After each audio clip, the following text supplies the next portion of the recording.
नमस्कार साथियों, मैं मनीष भारती संस्कृति आईएएस प्लेटफॉर्म पर आप सभी का स्वागत करता हूं। साथियों, जैसा कि आप लोग जानते हैं, हम लोग प्रत्येक दिन यूपीएससी 2025 प्रारंभिक परीक्षा को ध्यान में रखते हुए 5 टॉपिक लाते हैं करंट अफेयर्स का और उससे 5 प्रश्न भी तैयार करते हैं।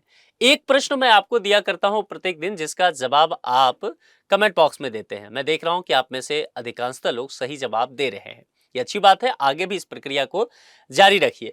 आज जो 5 टॉपिक लेकर के आए हैं वो सभी के सभी महत्वपूर्ण हैं। लेक्चर नंबर देखेंगे 26 तक हम लोग पहुंच चुके हैं। आज का पहला प्रश्न क्या है, ध्यान दीजिए। यहाँ पर गंभीर धोखाधड़ी जांच कार्यालय यानी कि SFIO के संदर्भ में निम्नलिखित कथनों पर विचार कीजिए।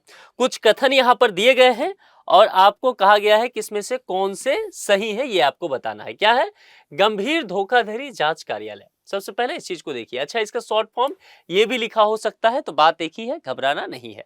2 स्टेटमेंट है, सबसे पहले इसको देख लेते हैं। इसकी स्थापना को लेकर के बातें किया गया है कि नरेश चंद्र समिति, एक कमेटी की नाम दी गई है कि क्या इस कमेटी के सिफारिश पर किया गया। और पूरा स्टेटमेंट जब पढ़ेंगे तो यहाँ पर वर्ष भी लिखा गया है, टाइमलाइन भी दिया गया है कि क्या ये 2003 का मामला है। ठीक है, तो यह भी देखेंगे। दूसरी बात यह है कि यह वित्त मंत्रालय के अधीन कार्य करता है। क्या ऐसा है इसको लेकर के? तो 2 चीजें है ना, वित्त मंत्रालय भी हो गया और नरेश चंद्र समिति वर्ष 2003 हो गया। थोड़ा सा इसके विषय में समझ लीजिए, तब चीजें और भी आपके लिए आसान हो जाएगा। अब यहां पर है कि गंभीर धोखाधड़ी जांच कार्यालय, इसके परिचय की जब बात करेंगे तो कारपोरेट धोखाधड़ी के जांच से संबंधित एक प्रकार का यह क्या होगा, वैधानिक एजेंसी। क्या हो जाएगा? वैधानिक एजेंसी। इसको नोट कर लीजिए, क्योंकि इस तरह के टर्म आपको एग्जाम में पूछे जा सकते हैं। जब इसकी स्थापना की बात की जाएगी तो स्थापना से संबंधित यहां पर 2 बातें आपको दिया गया था कि किस कमेटी ने इसकी सिफारिश की। तो देखिए, कारपोरेट गवर्नेंस पर ये इसको थीम रखा गया था और नरेश चंद्र समिति ने ही इसकी सिफारिश की थी। इसके आधार पर जो है वर्ष 2003 में इसे स्थापित किया गया था। तो यानी कि पहला जो स्टेटमेंट है वह हम लोग देख पा रहे हैं कि यह सही हो गया। दूसरा कहता है कि यह वित्त मंत्रालय के अधीन काम करता है क्या? तो देखिए, 2003 में इसे स्थापित जरूर किया गया, लेकिन बाद में कंपनी अधिनियम जब आया 2013 में, तो उसके तहत इसे वैधानिक दर्जा भी दिया गया। और अगर इसके नोडल मंत्रालय की बात करेंगे, जो यहाँ पर फाइनेंस मिनिस्ट्री के संदर्भ में आपको लिखा दिख रहा है, यह दरअसल गलत है। यह होगा क्या? तो कारपोरेट मामलों के जो मंत्रालय हैं उसके अधीन कार्य करता है। तो यानी कि यह स्टेटमेंट गलत हो गया, वित्त मंत्रालय नहीं होगा, कारपोरेट मामलों का मंत्रालय होगा। इसका हेडक्वार्टर आपसे पूछा जा सकता है, यह एक स्टेटमेंट बनाया जा सकता है। ध्यान रखिएगा, इसका जो हेडक्वार्टर है वह कहां पर पड़ता है? न्यू दिल्ली। ठीक है, ये याद रखना ज्यादा मुश्किल भी नहीं होगा, लेकिन ये आपके लिए आवश्यक हो। अब एक चीज और आपसे पूछा जा सकता है इसमें, जो सबसे महत्वपूर्ण है, कि क्या इसके रीजनल हेडक्वार्टर्स हैं? रीजनल ऑफिस कहने का मतलब क्षेत्रीय कार्यालय है। तो देखिए, इसके क्षेत्रीय कार्यालय 4 है। नोट कर लीजिए, आप नोट करना चाहें तो यहां पर लिख देता हूं। एक तो हो गया हैदराबाद, है ना। लोकेशन ध्यान रखिएगा, लोकेशन यहां पर देखेंगे तो आपको बहुत महत्वपूर्ण दिखेगा। दूसरा क्या हो गया? मुंबई। तीसरा यहां पर देखेंगे तो वह कोलकाता, और चौथा क्या हो जाएगा? चेन्नई। तो ये जो 4 महानगर हैं, हैदराबाद, मुंबई, कोलकाता और चेन्नई, ये चारों जगह आपको ये देखने को मिलेगा। ये कौन सा है? क्षेत्रीय कार्यालय के विषय में यहां पर बात किया गया है। ठीक है, तो ये आपको ध्यान रखना है। अब इसके आधार पर चलेंगे तो ये पहला तो क्या हो गया था? सही हुआ था। और दूसरा हमने देखा था कि वित्त मंत्रालय ना होकर के कारपोरेट मामलों की मिनिस्ट्री होता, तो ये गलत हो गया। यानी कि पूछा गया कौन सा कथन सही है, तो पहला वाला सही है, तो केवल एक हो जाएगा, यानी कि ए विकल्प के साथ हम लोग चलते नजर आएंगे। ये मामला इतना क्लियर हो गया। दूसरे प्रश्न की तरफ बढ़ जाए। दूसरा प्रश्न जो है इस बार के लिए मोस्ट इंपोर्टेंट, 5 स्टार लगाइए इसको। क्या है ये? ग्रीनलैंड। ठीक है, ग्रीनलैंड सुनते ही देखते ही मैंने क्यों कहा आपको कि 5 स्टार लगा दो, क्योंकि आप जानते हैं अमेरिका के जो 47वें राष्ट्रपति के रूप में शपथ लिए हैं डोनाल्ड ट्रंप, वो शपथ ग्रहण से पहले ही ये बात कह रहे हैं कि ग्रीनलैंड पर यूएसए का अधिकार होना चाहिए। ठीक है, और ग्रीनलैंड जो है ना, एक ऑटोनोमस बॉडी के तहत काम करता है। वह किसका? डेनमार्क का। ठीक है। अब ये प्रश्न इसीलिए ज्यादा जरूरी हो गया है। ग्रीनलैंड में अमेरिकी सेना पहले भी बहुत तादाद में रह रही है। यहाँ की आबादी देखेंगे तो बहुत अधिक नहीं है, 56,000 के आसपास ही केवल आबादी है। ठीक है। अब इसके संदर्भ में दो तीन बातें, यहाँ पर दो स्टेटमेंट है ना, ग्रीनलैंड के संदर्भ में बातें की गई है। दो स्टेटमेंट सही है और कौन से पूछे गया है, कितने नहीं पूछा गया है, कौन से। बहुत ध्यान से देखना होगा इस स्टेटमेंट को, नहीं तो आप गलत कर बैठेंगे। क्या है? भू राजनीतिक रूप से, ध्यान दीजिए, पहला क्या कहा है कि आपको भू राजनीतिक रूप से ग्रीनलैंड जो है कहां का हिस्सा है, क्या वह उत्तरी अमेरिका का हिस्सा है, लेकिन उसके बेस में क्या है? भू राजनीति, एक चीज। दूसरा कहा गया है कि भौगोलिक रूप से क्या ये यूरोप महाद्वीप का हिस्सा है, लेकिन ये कैसे? तो भौगोलिक रूप से। तो दोनों की बातें की गई है। यहां पर दो, यहां पर महाद्वीप की चर्चा किया गया है, नॉर्थ अमेरिका और यूरोप का, और दो अलग अलग आधार दिए गए हैं कि किन आधार पर वो किसका हिस्सा है, इसको समझने की बात है। अब ग्रीनलैंड, आप लोग एटलस खोल के बैठिए, अपने दिमाग में लाइए। ग्रीनलैंड आपने देखा है, तो उत्तरी गोलार्ध में जब चलेंगे ना, तो उत्तरी गोलार्ध में आर्कटिक और अटलांटिक महासागर के बीच, जो आप एटलस में देखिएगा वर्ल्ड मैप में, जो कनाडा के आर्कटिक द्वीप समूह है उसके पूरब में स्थित आपको नजर आएगा। फिर से बताओ, मैप में आप ऊपर जाइएगा, सबसे पहले आपके पास जो कमरे में भी लगा होगा अगर वर्ल्ड मैप, उसमें देखना कि उत्तरी गोलार्ध में सबसे पहले आप चलना। उत्तरी गोलार्ध में जाओगे तो आर्कटिक और अटलांटिक महासागर के बीच में जो कनाडा के आर्कटिक द्वीप समूह है, उसके आप ईस्ट साइड में देखना, पूरब के तरफ देखना, ग्रीनलैंड आपको स्थित नजर आएगा सबसे ऊपर। ठीक है, तो ये तो लोकेशन की बात हो गई, ये ध्यान रखना। अब यहां भू राजनीतिक रूप से चर्चा किया गया है, समझिए, भू राजनीतिक रूप से ग्रीनलैंड को यूरोप का हिस्सा माना गया है। ठीक है, यानी कि भू राजनीतिक रूप से यह उत्तरी अमेरिका का हिस्सा नहीं है। मैंने आपसे क्या कहा था कि इस पर जो है वह एक तरह से जो ग्रीनलैंड की बात करेंगे तो वह डेनमार्क का आपको देखने को मिलेगा, यह स्वायत्त क्षेत्र के रूप में कार्य करता है। ठीक है, तो यूरोप का आपको कहीं ना कहीं भू राजनीतिक रूप से देखने को मिलेगा, तो यह स्टेटमेंट गलत हो गया। अब भौगोलिक रूप से देखने को मिलेगा, तो मैंने अभी क्या बताया कि एटलस पे जाकर के, इसीलिए बताया था कि एटलस देखेंगे तो ज्यादा समझ में आ जाएगा, नहीं तो याद करना पड़ेगा और फिर भूल जाओगे। तो उत्तरी गोलार्ध में जैसे ही जाओगे और आर्कटिक अटलांटिक महासागर के बीच में कनाडा के आर्कटिक द्वीप समूह के पूरब में जाओगे, तो आप खुद सोचो वहां ग्रीनलैंड है, तो वो भौगोलिक रूप से कहां, क्या यूरोप में आएगा? यूरोप महाद्वीप में नहीं, वो भौगोलिक रूप से उत्तरी अमेरिका में चला जाएगा, नॉर्थ अमेरिका का हिस्सा बनेगा। कनाडा बोल रहा हूं मैं आपको।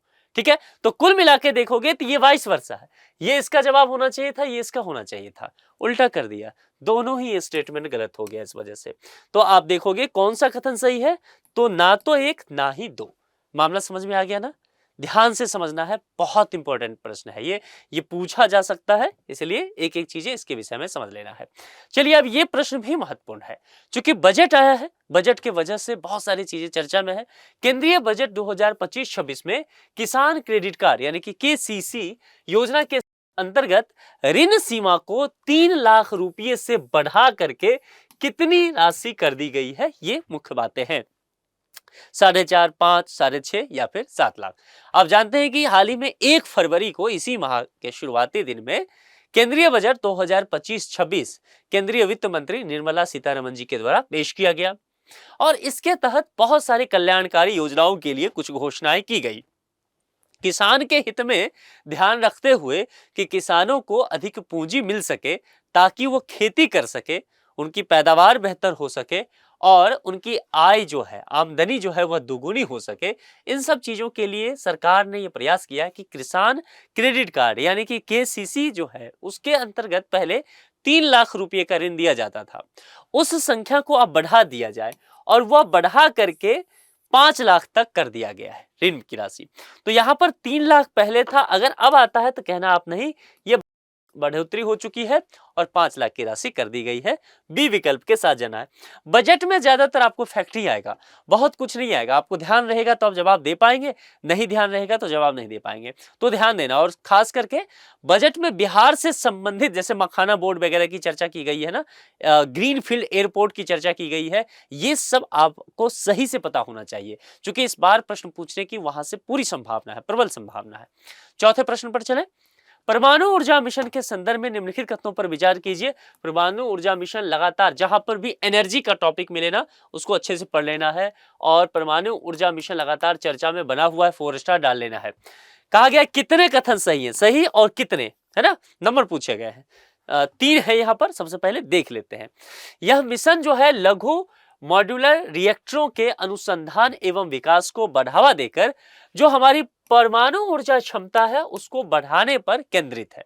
पहला चीज यह देखेंगे, इस मिशन के लिए 20,000 करोड़ रुपए का बजट आवंटित किया गया, यह भी देखेंगे। मिशन में परमाणु ऊर्जा में निजी क्षेत्र, प्राइवेट फील्ड की बात की गई है, प्राइवेट सेक्टर की निजी क्षेत्र की भागीदारी को बढ़ावा देने का भी प्रावधान शामिल है।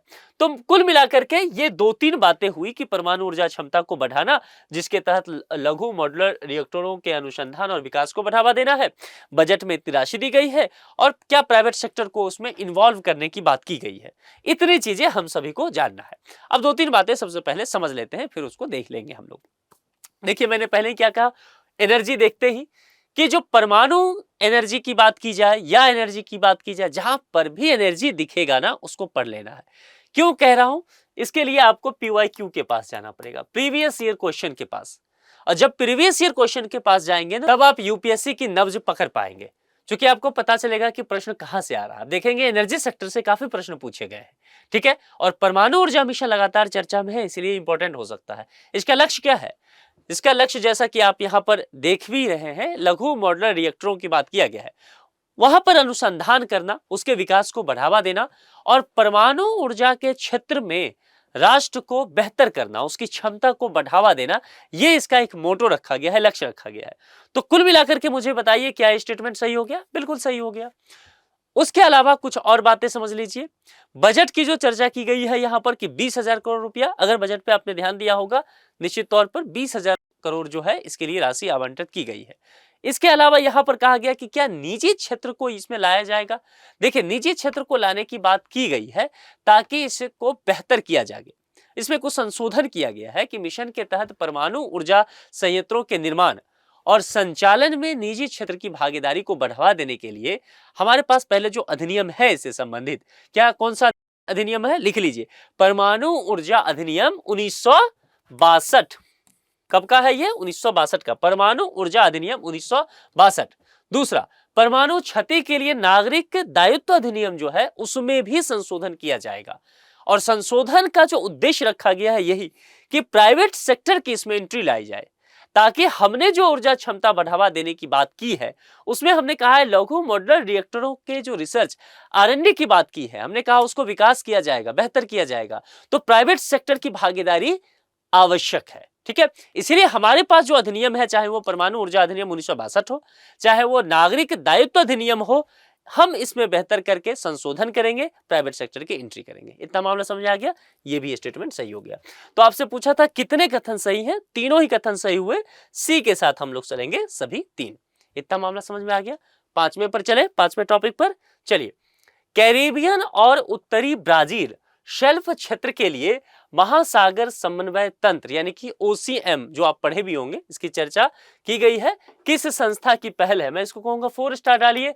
जो भी टॉपिक जो है ना आपको जरा सा भी ऐसा दिखे कि वह महासागर वगैरह से संबंधित हो या इन्वायरमेंट का उसमें टच हो तो उसको कर लीजिए, क्योंकि जो फॉरेस्ट ऑफिसर्स का प्रीलिम्स होता है वह यूपीएससी के प्रीलिम्स के साथ ही होता है। इसीलिए ऐसे प्रश्नों की संख्या प्रीलिम्स में आप देखेंगे 15 से 17 हो सकता है, 18 तक जा सकता है। तो यहाँ पर इसलिए आपको इन्वायरमेंट से रिलेटेड टॉपिक जो है उसको निश्चित तौर पर ज्यादा पढ़ के जाना चाहिए, है ना। ट्रिक और स्ट्रेटेजी तो यही कहता है, स्मार्ट वे यही है। अब इसके विषय में आपसे पूछा क्या गया, सबसे पहले चीजें देख लीजिए, है ना। प्रश्न ही स्टेटमेंट भी होता है, आप उसको एक स्टेटमेंट के तौर पर तैयार भी रख सकते हैं। कैरिबियन और उत्तरी ब्राजील शिल्प क्षेत्र, तो पहली चीजें यही हो गया, एक फैक्ट आपके लिए हो गया, ध्यान रखना है। इसके लिए क्या कहा गया है? महासागर समन्वय तंत्र यानी कि OCM की बात की गई है। और फिर कहा गया है कि ये किस संस्था की पहल है। तो देखिए इस सब चीजों के लिए महासागर समन्वय तंत्र जो है OCM की चीजें, यह दरअसल यूनेस्को की एक पहल है, ठीक है। तो जवाब यहां पर ए में यूनेस्को लिखा हुआ है, बस संस्था का नाम से पूछा गया आपसे, ए पर आप टिक लगा लीजिए, ठीक है, ये सही जवाब है। अब एक प्रश्न जो आपके लिए है, आप कमेंट बॉक्स में लिख करके बताएंगे। देखिए क्या है, निम्नलिखित में से किस तमिल ग्रंथ में ठीक है, एक तमिल ग्रंथ है, उस तमिल ग्रंथ में कोवल, कन्नगी तथा माधवी की कथा का उल्लेख है। बहुत ही फेमस है, आप लोग जानते होंगे, आपने आर्ट एंड कल्चर में पढ़ते हुए इन चीजों को पढ़ा होगा, है ना। तो चला यहाँ पर 4 यहाँ पर दिख रहा है और बहुत फेमस है, मैं बता रहा हूँ, ये कहानी भी इन सब चीजों की बहुत फेमस है। तो कमेंट बॉक्स में जवाब लिख करके बताना है। इसके विषय में भी कुछ जानते हैं तो जरूर बताइएगा, इन कहानियों के विषय में, इस कल्चर के विषय में, चीजों के विषय में आपका स्वागत है। ठीक है, आज के लेक्चर में इतना ही रखते हैं। बाकी आपको लेक्चर कैसा लगता है कमेंट बॉक्स में लिखते चलिए, अपने दोस्तों तक इसको शेयर कीजिए, दूसरे ग्रुप में बताइए कि भाई फ्री में क्लासेस मिल रहे हैं, करंट अफेयर्स का रिवीजन है, हो रहा है, तो आप देख सकते हैं, उसका लाभ उठा सकते हैं। ठीक है, बाकी प्रश्न का जवाब जरूर लिखते चलिए। आज के लिए इतना ही, अपना बेहद ख्याल रखिए, बहुत बहुत शुक्रिया, थैंक यू सो मच।